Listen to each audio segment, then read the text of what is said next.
तर आज आपण झटपट तयार होणारा छोले मसाला बनवणार आहोत। हा छोले मसाला मी कुकरमध्ये बनवणार आहे। कुकरमध्ये बनवल्यामुळं गॅसची बचत होते आणि त्याचबरोबर झटपटसुद्धा तयार होतो। तर हा कमी साहित्यामधला छोले मसाला आवडला तर नक्की एकदा करून बघा। तर त्यासाठी इथं मी 1 वाटी छोले रात्रभर पाण्यामध्ये भिजत ठेवलेले। तुम्ही जर सकाळी बनवणार असाल तर रात्रीच भिजत घाला किंवा संध्याकाळी जर बनवणार असाल तर सकाळी भिजत घाला, म्हणजे छोले चांगले भिजतात आणि पटकन मऊ असे शिजतात। आता छोलेचा मसाला तयार करण्यासाठी इथं मी पाव वाटी सुक्या खोबऱ्याचे काप घेतलेले आहे। तुम्ही ओला नारळसुद्धा वापरू शकता। अर्धा इंच आल्याचे तुकडे, 8-10 लसूण पाकळ्या, एक छोट्या आकाराचा टोमॅटो चिरून घेतलेला आहे, मोठा असेल तर अर्धाच घाला, 1 चमचा पांढरे तीळ, अर्धा चमचा जिरं आणि मुठभर कोथिंबीर घेतलेली आहे।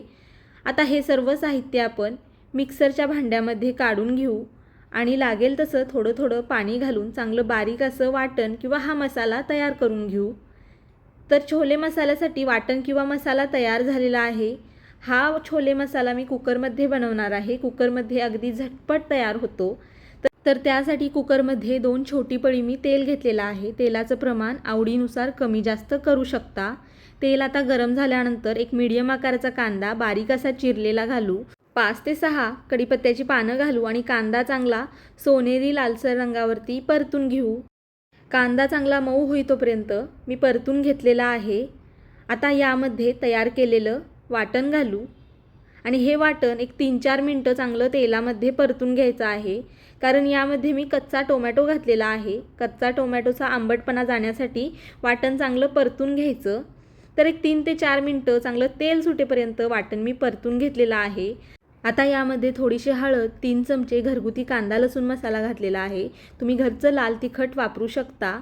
1 चमचा गरम मसाला आणि चवीनुसार मीठ घातलेलं आहे। आता लाल तिखट वाटणासोबत थोडं परतून घेऊ। लाल तिखट थोडं परतून घेतल्यानंतर यामध्ये मी थोडंसं पाणी घातलेलं आहे। तर मिक्सरच्या भांड्यामध्येच पाणी घालून यामध्ये घातलेला आहे। हा मसाला पुन्हा आता चांगला तेल सुटेपर्यंत परतून घ्यायचा आहे, म्हणजे लाल तिखट न करपता मसालासुद्धा चांगला परतला जातो आणि छोले मसाला एक नंबर असा चवीला लागतो। तर मसाला चांगला मी तेल सुटेपर्यंत परतून घेतलेला आहे। तुम्ही बघू शकताय मसाला चांगला भाजला गेलेला आहे। यामध्ये आता भिजवलेले छोले घालू। आता यामध्ये भिजवलेले छोले घालू आणि छोले मसाल्यांमध्ये चांगले मिक्स करून घेऊ। छोले मसाल्यामध्ये मिक्स करून घेतल्यानंतर आता यामध्ये मी साधारण 1 ग्लासपेक्षा थोडं जास्त पाणी घातलेलं आहे। जास्त पाणी घालू नका, कारण हा छोले मसाला आपण कुकरमध्ये बनवणार आहोत। कुकरमध्ये छोले पटकन शिजतात।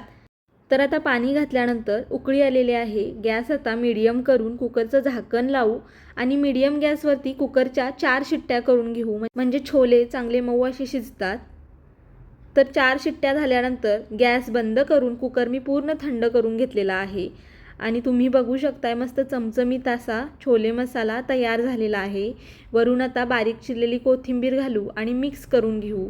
असाच एकच सरसरीत असा छोले मसाला बनवला की भातासोबत, भाकरी किंवा चपातीसोबत खायला ही एकच भाजी मस्त अशी लागते। छोलेसुद्धा चांगले मऊ असे शिजलेले आहेत। तुम्हाला जर हा छोले मसाला आवडला तर नक्की एकदा या पद्धतीने करून बघा।